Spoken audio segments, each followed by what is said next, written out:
Staying in KZN, a grade 10 pupil from Pinetown Boys High School is amongst the 395 people who've perished in the floods which have ravaged the province. The 15-year-old and his father died immediately on impact, while the mother passed away as a result of the injuries she sustained from being trapped under the rubble. There's only now one member of the family remaining, and this is where we found Newzroom Afrika's Ziyanda Ngcobo. Ziyanda, a very good afternoon to you. Really unprecedented times, devastation and heart-wrenching stories. What's the latest there?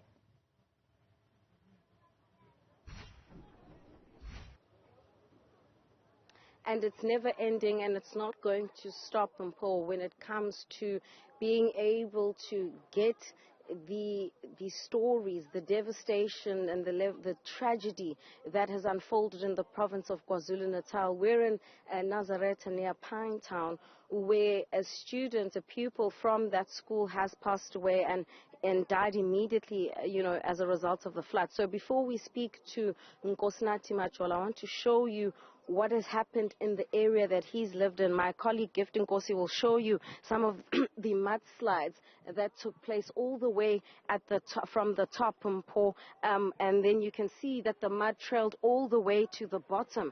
And to my left, you'll see that a vehicle is also still trapped underneath the rubble. You can see, that DSTV dish right on top of this particular red vehicle, and you can see the home here is also damaged, and we're going to just walk and show you just what's happened in this area. This house completely now, covered in soil. You can see what was a garage and a bedroom, and you can see that they're once trapped. We're going to walk, and you can see there's some residents down at the bottom there, Mpo, who are in a makeshift home. It looks like a zozo of some sort, and so I wonder where the residents of this home are. And just be patient with us, Mpo, as we try and make our way down all the way to show you then a road that has been blocked off, as well as the home then of that 16-year-old pupil from Pinetown Boys High School who has since perished as a result.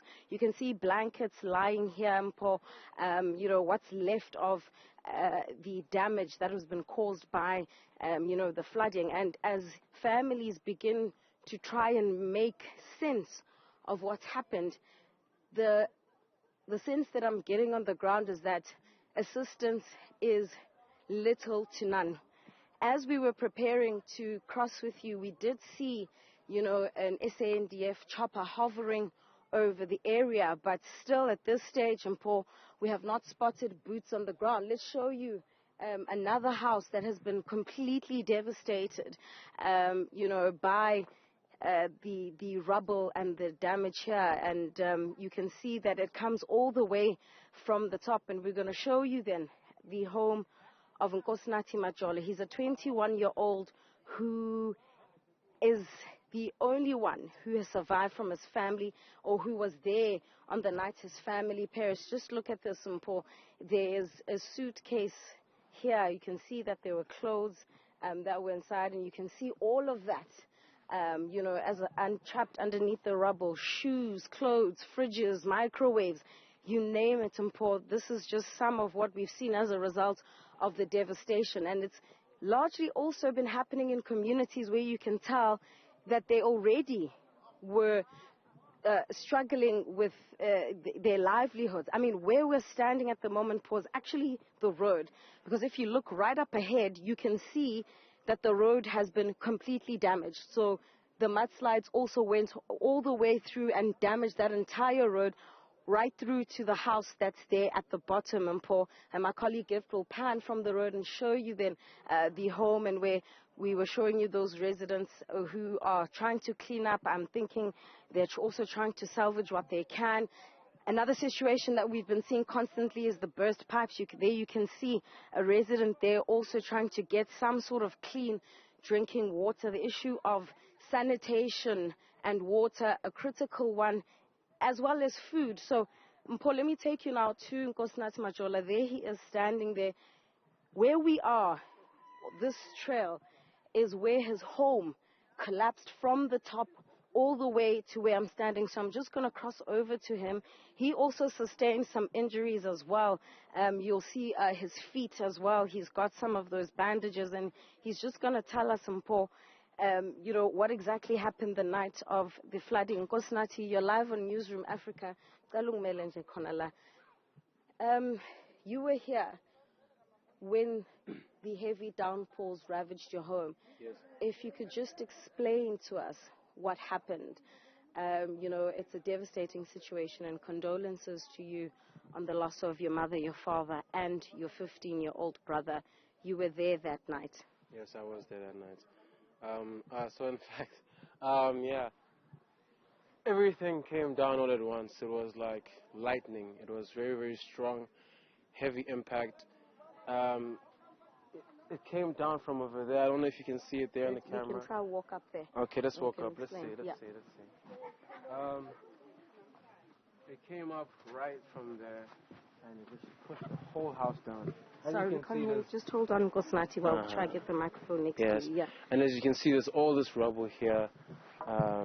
Everything here is all destroyed. Over there, it hit us the most, as you can see that part. So on the right is where your home used to be? This whole area actually used to be where my whole home used to be. Just this area is the one that kind of survived because it only came down on this side, on the left, as you can see, right? And yeah, it was actually quite crazy. If we go up, I could show you some more. Okay. So all of this, as we're walking through the mud and you can see the bricks, is this everything that fell down from your home? Is this what you're telling me? Yes, all of this is what fell down from my home. My house was very big, so it covered everything, and it went all the way down there. And yeah, it was really hectic. Over here, I have some of my family members as well. Where is she? Here's my sister over here. This is the only one left, Amachola. And then I have Mamngane. This is my mother's sister, the last born, and this is the second born. So, Mamngane Kumb. And we have friends available as well. I mean, Nkosinathi, this is a terrible situation that happened. You were just explaining to me off air that your brother and your father died immediately on impact. In fact, we saw some pictures of your feet, the feet of your brother trapped under the rubble, as well as your father. I mean, just take me through what you were doing when the storms hit. How long did it take for this lightning to actually, literally bring the house down? So basically what happened was, like I said, it was so fast. But what was happening is, if I could show you guys from the top, we were working on the outside drains. We were working on, redirecting the water using spades in order for the water to pass through, and so that it doesn't, affect and come inside the house, right? And while we were doing that, so while we were doing that, this huge mudslide just came down. So my mother was inside the house, you understand? So when she was inside the house, I thought that she was going to be safe and everything, because it wasn't wet inside the house. It was just around the house where it was wet. Yeah, around the house it was wet, but not inside the house, you see. So we thought everything was going to be fine, everything was going to be safe. So my brother, my father and I were like aligned together while we were working over there. And if I can show you by perspective, it just burst.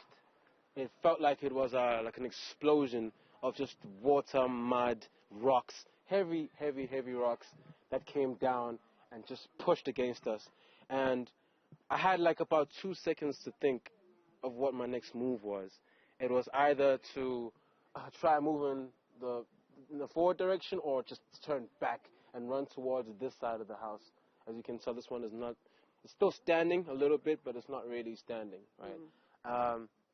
So I ran towards this house. While I'm running, this thing is, it's hitting my legs, and it's hitting me. And it's just coming down, it's gushing down, and it's injuring my legs. And as you can see here, I have like this bandage here, and this one as well. It's hitting my legs, and I'm running away, and I made it, right? I tried to go back because I wanted to see if my brother was there, but the more I went there, the more this thing was coming down. It was almost like a mud waterfall. So you were trying to climb up and trying to save them now? Yeah, so I was on this side and they were on this side now, and now I needed to find a way to try to get to them. Mind you, this is in pitch black darkness. I couldn't see anything, and there was no electricity, nothing. So I had to build a little bridge with the tiles I could find from that house, to get across, because if I didn't, can you see this fall? Yes. It's a very hectic fall. Yes. And they were somewhere down here, and the mud was filling up, and it became almost like quicksand. So if I was to go inside, I would have been submerged completely. My whole body would have been submerged. And I guess that's what happened to my parents. Not my parents, my father and my brother at the time, right? And yeah, I couldn't see them at all. And I had to go to that side. And that side, which is... So what is that? That looks like yes. a zozo of sorts, or an outside little yes, thing. an outside. That's an outside building. So, yes, exactly. That outside building over there, I went to it, and you can see it's still standing. Yeah. Yes, it's still standing. Mm-hmm. So that's where I went to take out some of my stuff there, which is some of my studio equipment. I also had, recording equipment and all that stuff. Yeah. And I took it out, and we went to my neighbor's house. So this neighbor here, you went to your neighbor's house? My neighbor's house is up there, the one on the top. Yeah. So, I mean, tell me, Nkosinati, I know this is a very difficult time for you, but we're literally in the middle of where you say it was quicksand, etc. Where exactly did you discover your brother and your father? Because this house collapsed and it went all the way to the bottom, all the way to the bottom. So in this rubble, did you discover them? Just take us through step by step, because we're trying to imagine what was going on at the time. So the discovery of my father and my brother, they were not discovered by me. The only person that I discovered was my brother. No, not my brother, I mean my mother, right? My mother was washed across all the way down to the bottom, right? My brother and my father, unfortunately, were dug up by other people, because I was at the hospital at the time because my mother had survived, right? And I had to make a plan, and I was on the other side now because I went down that road, and I was on the other side, so I had to come back towards this blocked road over here. Right? Yes. This blocked road. And the thing is, that road was like quicksand as well, and I could not get across. But then I knew it was my mother, so I had to just make a plan, right? So I had to go across this, and there were some people, my neighbors helped me take her, and they put her in they put her under the veranda. They gave her blankets and everything. And then I went there, and then I had to organize some sort of a transport. There were no ambulances as well, because no one wanted to get through this. So I got there. Everybody just left.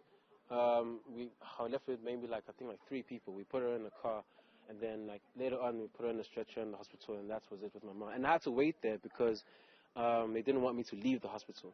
So I didn't know. I was just wondering in my mind. I'm thinking my father and my brother are somewhere under this rubble, and I still can't leave. You know what I mean? So that's what the experience. And then when I came back, they had already dug them out, and that was it.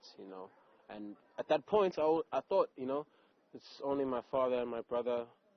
And then later on, of course, my mother passed away in hospital. And mind you, we had to take we were at this neighbor's house, and we had to take my brother and my father's body into a police van. I had to tag them, I had to take them, turn them around, put them in the body bags myself. There was no ambulance, no medical assistance. It was just us, And that was the whole experience. It was just as if, I just had to see all of that, my family. But I had to do it because no one else could. Where are you staying now? You've mentioned that you have a sister. I thought you were the only one left, but you have a sister who I assume was not here. At the moment, what is your situation like? Okay, so my sister never lived with us. That's why I said I was the only one, because she never lived with us. She left in about 2013.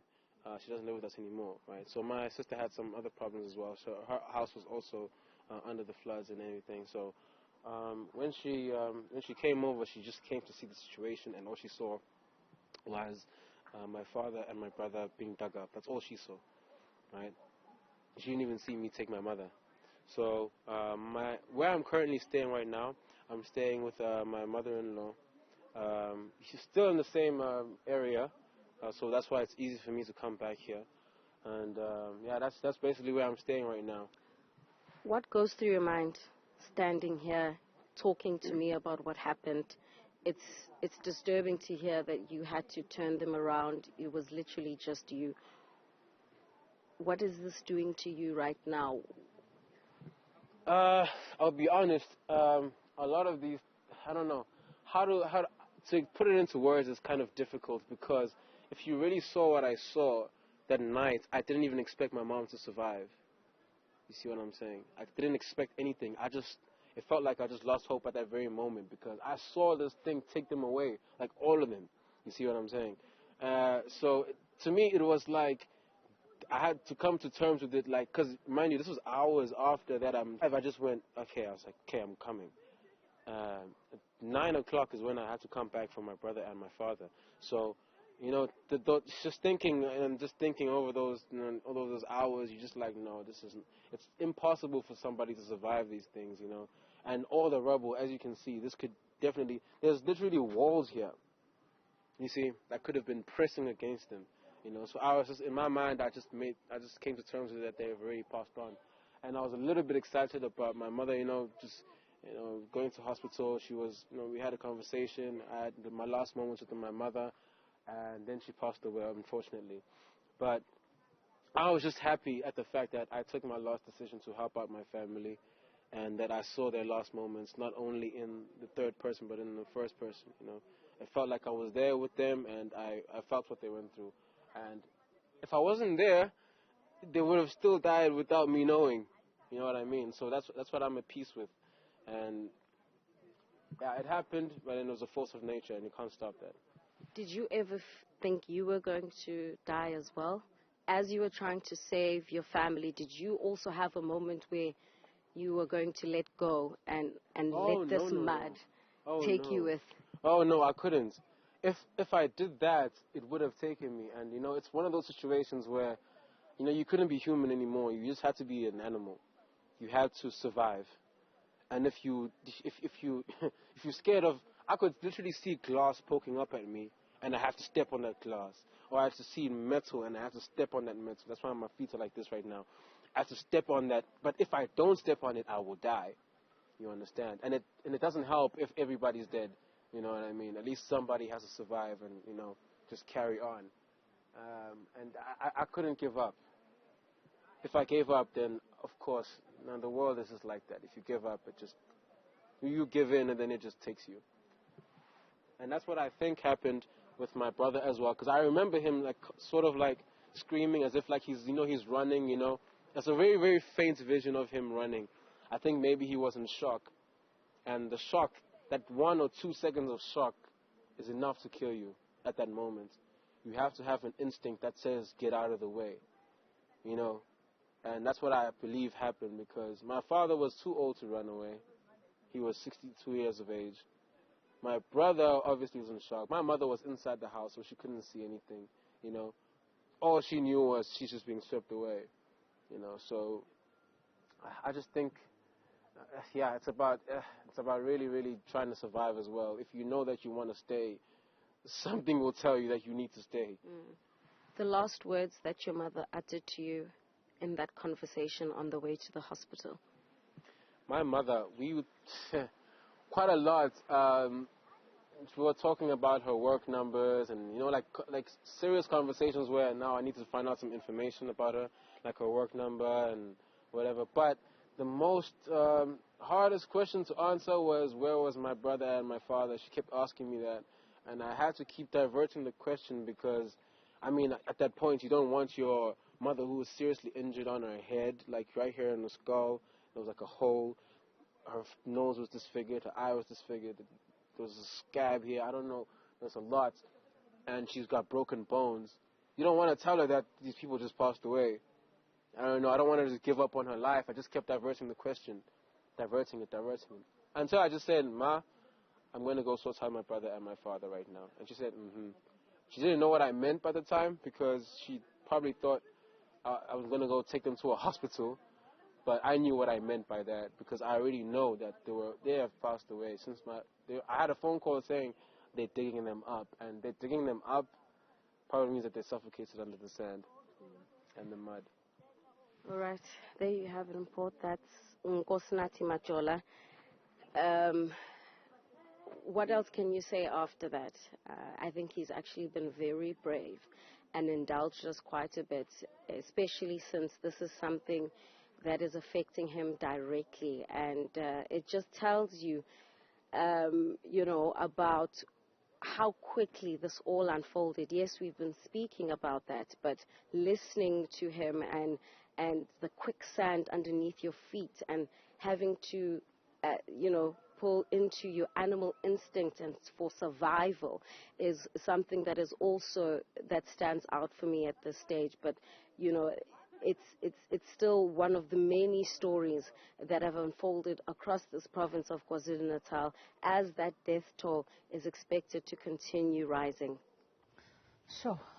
Yeah, Ziyanda, let's leave it there for now. What an incredibly brave young man telling a story that is heartbreaking just to listen to, and the level of description and his composure as he speaks of the people he loved so dearly. Really, really heartbreaking. What an incredibly brave young man. That level of strength is really incredible. Of course, we will continue to bring viewers into stories like this, stories that really touch your heart and get you wondering about how someone is able to stand and compose themselves for such a long time, speaking to something so personal, so direct. The heartbreaking stories of KwaZulu-Natal.